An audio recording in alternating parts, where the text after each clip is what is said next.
All right, well, welcome back, everyone. Happy New Year, and our first live edition of the Unpredictable Pipeline for 2021. Hope everyone had a great holiday.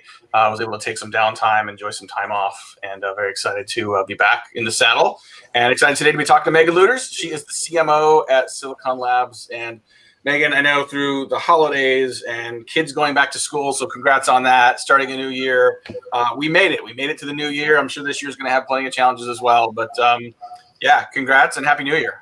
Thank you. Thank you very much. The same to you. Very happy to be here. So maybe let's just start with just kind of talk a little bit about your role, Silicon Labs, like what the company does, kind of your leadership role in the company, and then a little bit of highlights of what last year looked like for you guys as you sort of, had to sort of pivot through the various headwinds that we faced. Sure, happy to. So as CMO, part of the charter for me going into the beginning of last year was really to increase our demand generation activities and to really implement ABM. What was obviously unknown at that time was that we were going to have to pivot to a very, very digital world, like all of us had to unexpectedly, and amplify it in more ways than what were already doing. And so we undertook that task with a team that was new, and it was also not just new to my team, but it was also new to the company to really exploit the conversations and have to rely on them from a sales channel perspective exclusively in a virtual and digital format. And so we had to come up with creative ways to do that, and that is what we spent the last 9 months doing. So I want to talk about a couple of those things that you guys did that I thought were really interesting, that I think could have implications for other people that are managing and marketing to a similar audience. Talk about these tech talks you did, right? Because I know, marketing to engineers and into IT is notoriously difficult. There's a large beacon that doesn't like to see marketing, doesn't like typical sales tactics. But it sounds like these tech talks work. So talk a little bit about what those were and how you executed that. Sure. So again, we have a very, very technical audience. We're used to going in person, and it's an extraordinarily long sales cycle. And so how do you transform a conversation with an engineer or a very technical person and still keep them simulated? And so we invented this concept called the Tech Talks, and we did it in partnership with sales, where we had a very much a concept of a live session, a live conversation about a particular topic that was deep and technically rooted. And they were conducted by what you and I might call a sales engineer.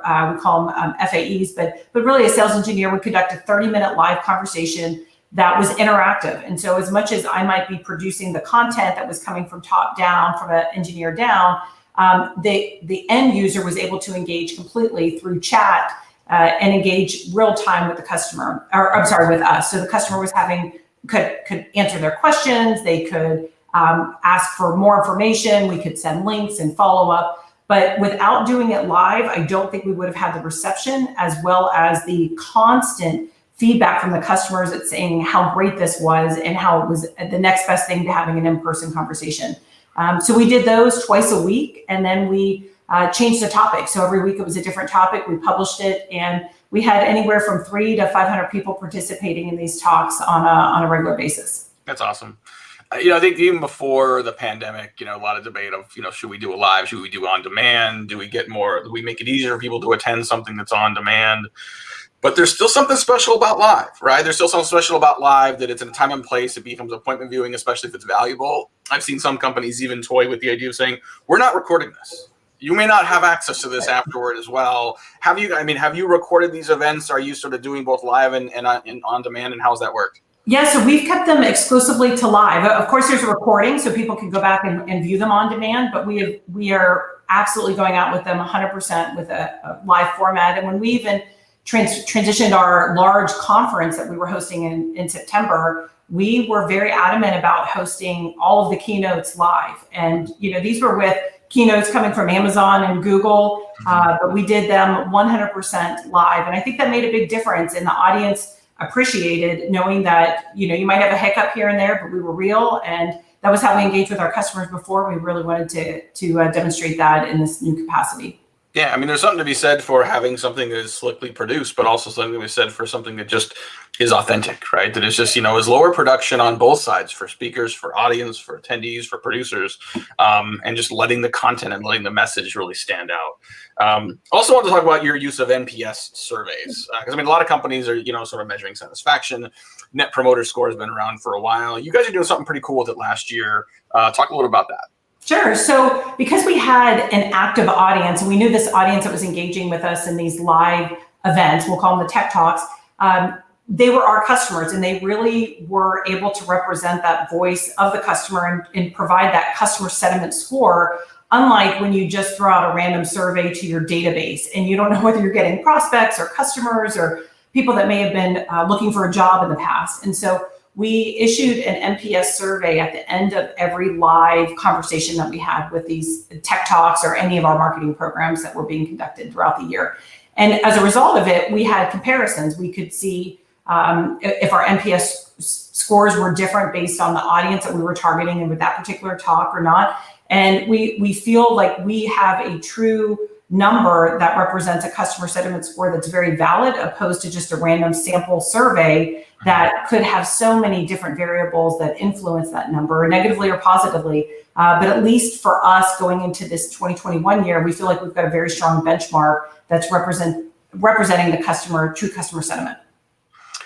How are you now leading your organization into this new year, kind of balancing the tactics that we're going to still be required to use as we all mostly sort of work from home and in sort of a at least semi-lockdown environment? And how are you also preparing for markets to open back up and have some of those channels that have worked in the past sort of become available again? Yeah, I think as a marketer, I think we have to be very conscious of a time deadline that we put on ourselves that says how much is going to continue to be in this digital and virtual world, and then how much do we want to invest in thinking that it's going to turn into this combo world, this hybrid environment that we crave to go back to, and when is that going to happen? And truthfully, I think we're in this digital environment, this virtual world for a while bit longer, but we would be remiss to not start planning programs towards the end of the year, at least with the capacity to have a hybrid component. My biggest piece in terms of planning is how do we creatively change up what we did last year, because I think there's fatigue out there. And I think the buyer's journey is showing already signs of that, is that everything's gone digital and everyone's vying for my time in this digital capacity. And so how do we creatively think about the programs that we ran last year and come up with either a different twist or a different level of intent that we are seeking with these customers differently than we did last? Yeah, it's going to be interesting. I think that, there's certainly going to be a hybrid even for a quite long period of time. I think we're going to, at some point this year, we're going to start to see things go a little more back to normal, and it'll be interesting to watch which companies sort of lean into that and use that as advantage, to sort of, these are moments when companies can sort of bridge the gap on a market share basis, and sort of use, a little sort of some forward thinking sort of strategies to accelerate through the curve. Well, Megan Lueders, CMO of Silicon Labs, thanks so much for joining us, talking a little bit about how the unpredictable pipeline has evolved for you, and best of luck to you and your team in 2021. Thanks so much, Matt. Good to see you again.